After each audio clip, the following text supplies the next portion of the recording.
Speaker, ano masasabi niyo dito sa kumakalat na na-hospitalized daw kayo? May nagsasabi na stroke daw po kayo.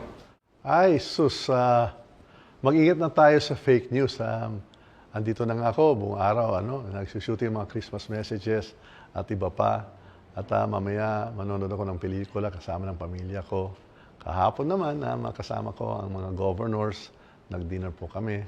Speaker, kanina umaga sabi niyo may nakwento kayo na ang naalala niyo lang this morning ay nakatulog kayo at nakapahinga kayo maghapon. Paki-share nga po. Ayun na nga kasi kagabi naman hindi naman ako napuyat at ang sarap yung tulog ko at saka wala akong mga aga na appointment kaya himbing-himbing ang tulog ko kaya refresh ako kaya kumbaga ironic. Now I'm feeling very, very strong and very energetic lalo na itong araw na to. Ano po ang mensahe niyo sa mga nagpapakalat ng fake news? Ay sana na lang, wag na lang yung magpakalat ng fake news. Let's just all work together, positive tayo, lalo na Pasko ngayon. Speaker, tingin niyo saan nanggagaling itong mga fake news na to na tulad ng ganito?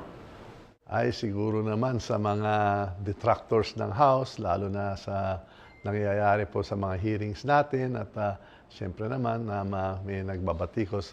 Kumbaga, kasama din talaga yan sa trabaho natin pero iwasan na lang natin pagkakalat ng fake news.